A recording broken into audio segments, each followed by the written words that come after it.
Dan saya berharap semoga anggaran yang dipergunakan oleh KPU untuk urusan pemilu, juga kepada Mendagri dan Bawaslu, ya, itu bisa terungkap. Anggarannya sebanyak 78 triliun itu larinya kemana saja. Cuman hanya monitor naik private jet pribadi gitu. Sampai di situ aja. Terus dugem, ya, aja wanita, ya kan. Dana 78 triliun untuk poya-poya. Enak banget itu Hasyim Asyari dan kawan-kawan. Mungkin Mendagri tahu ya pengeluarannya itu berapa ya Pak ya. Jangan kesinggung loh Pak kalau saya sentil begitu ya. Mungkin juga Bapak Tito Karnavian tahu ya, dana 78 triliun itu tata laksananya kemana dan kemana. Pasti tahu lah Bapak Tito Karnavian. Ya enggak Pak? Ya begitu. Sambil begini-gini ya, lihat konten saya, diperhatikan mata saya, gitu ya kan Pak? Ya begitu Pak, bagusnya. Nah, tentang anggaran 78 triliun tanggal 10 Januari untuk monitor yang namanya kertas lipat dan segala macam. Saya rasa harus ada pembentukan tim independen ya untuk pemeriksaan yang namanya anggaran kemarin ya, untuk harus disampaikan ke Komisi 2. Saya berharap sebagai pribadi ya, pembentukan yang namanya tim independen agar bisa diaudit yang namanya pengeluaran itu sesegera mungkin. Anggaran pemilu kemarin mencapai 78 triliun. Enggak sedikit loh. Nah, sedangkan kasus-kasus BTS saja cuma 8,32 miliar. Ini 78 triliun. Itu larinya kemana saja? Untuk sogok siapa saja? Ya kan? Enggak sedikit 78 triliun itu. Begitu, mudah-mudahan ya kong-kalingkongnya itu terbuka semua. Mudah-mudahan Allah membukakan semua rahasia-rahasia itu ya. Nah, dengan diauditnya itu keuangan mungkin bisa jadi terkuat. Itu harapan saya sih. Ya, untuk mengetahui sirkap itu berapa bayarnya, kerjasama dengan siapa, kemudian dia jadwal dari tanggal 10 Januari sebelum pemilu itu udah kunjungan sana kunjungan sini pakai gunakan jet pribadi itu. Jadi mudah-mudahan ada tim independen pencari fakta dan menelusuri tata laksana uang tersebut, kemudian ada schedule-nya yang namanya KPU itu dari tanggal 10 kemana dan kemana aja. Mudah-mudahan ada tambahan laporan tersebut. Nah, seperti itu bro ya, agar Indonesia tahu ya siapa sebenarnya permainan pemilu tahun ini. Nah, ada juga honorernya, malah honorer yang petugas KPPS-nya aja belum dibayar. Tega kali kau Pak Hasyim ya sebagai ketua KPU dan Mendagri. Tega kali kalian, ya kan? Buat beli beras aja mereka kesusahan, ditambah-tambah lagi honorer mereka kalian tahan, ya kan? Kalian hanya permainkan rakyat, Pak Hasyim, Pak Tito, ya ingat itu. Semoga doa saya dan harapan saya terkuat, teraudit semua itu. Asalkan orang yang menangani itu serius, benar-benar cinta rakyat. Jangan hanya tampil di perdebatan aja, ya benar-benar serius dari nuraninya. Itu baru harapan bangsa Indonesia namanya. Ya, dari kalangan mana aja, fraksi mana aja, asalkan Anda itu ya benar-benar menguak ini semua. Paham? Ya, salam waras dan salam kari. Semoga terkuak semua. Agar kenapa? Udah botak tambah botakin lagi tuh Hasyim Asyari. Ya, kuliti lagi sampai bersih. Ya, diaudit agar itu terbongkar semua. Jadi salam waras, salam NKRI. Launching pilkada. Jadi pimpinan, saya juga bingung ini. Waktu itu sepertinya KPU ini mengadakan launching pilkada di Prambanan. Saya nggak tahu itu judulnya apa, tapi judulnya launching pilkada, tahapan pilkada. Tapi sesudah launching pilkada di Prambanan, ada lagi di semua provinsi. Apakah itu kewajiban di semua provinsi harus melakukan kembali? Bahkan terakhir Pak Yulianto, kalau nggak salah di kabupaten ya Pak, sampai ke tingkat kabupaten, komisioner hadir.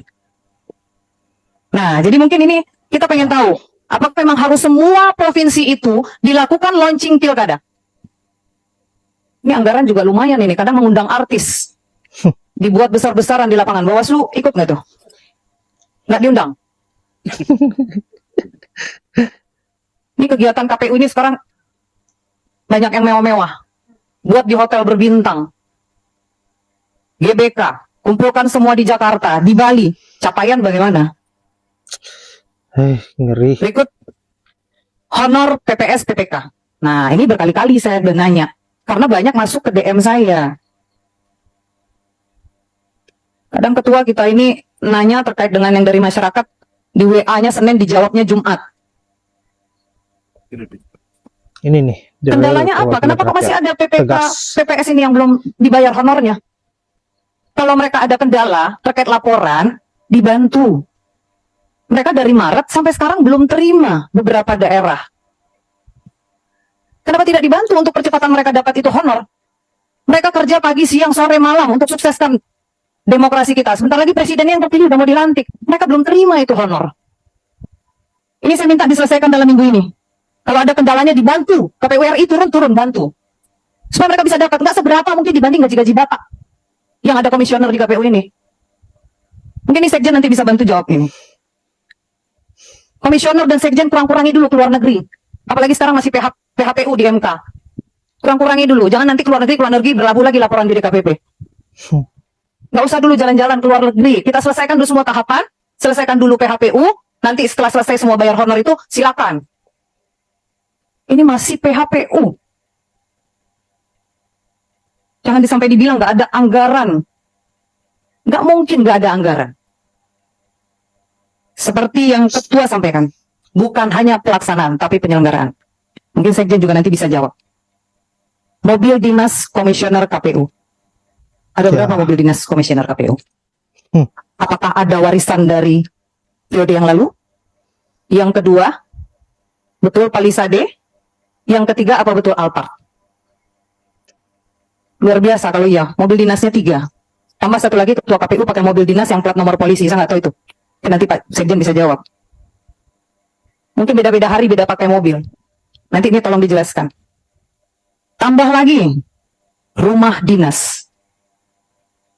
Yang saya tahu kalau rumah dinasnya KPU itu ada di Jalan Siaga Raya nomor 23. Rumah dinas itu sudah direnovasi infonya pimpinan.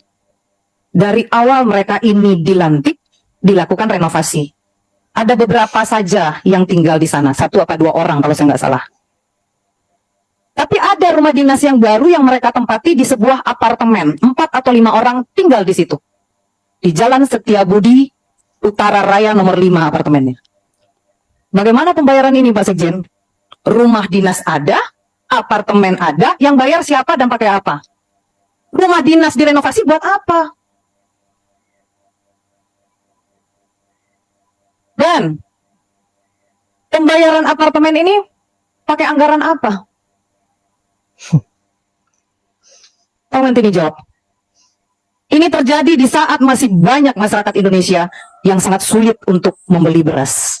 Tapi komisioner KPU ini saya tunggu jawabannya. Kenapa tidak digunakan rumah dinas? Kalau tidak itu anggarannya itu dipakai dari mana yang untuk pembayaran tadi itu semua? Tolong dijelaskan. Yap, sangat luar biasa apa yang ada di isi video tadi, di mana Nyai Widya dan juga Ibu DPR menohok habis-habisan yaitu Ketua KPU Hasyim Asyari. Saya kira Hasyim Asyari saat ini mengalami keringat dingin.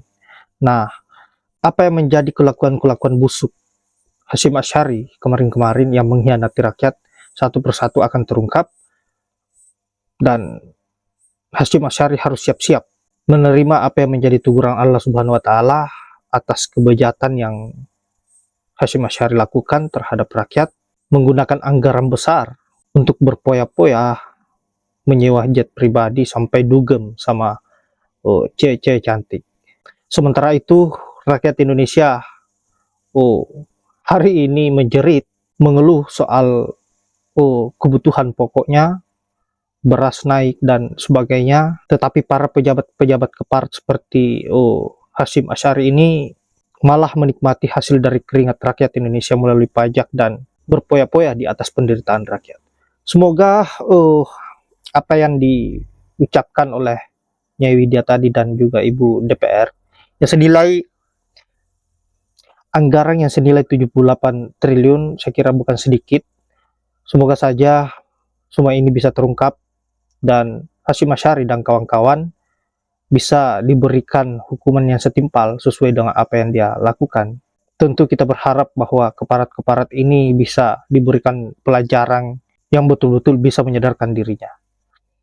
Baiklah sahabat-sahabat, saya kira hanya itu. Terima kasih sudah menyempatkan diri untuk menonton. Semoga video yang saya up bisa bermanfaat. Saya akhiri dengan ucapan wallahul muwaffiq ila aqwamit thoriq. Assalamualaikum warahmatullahi wabarakatuh.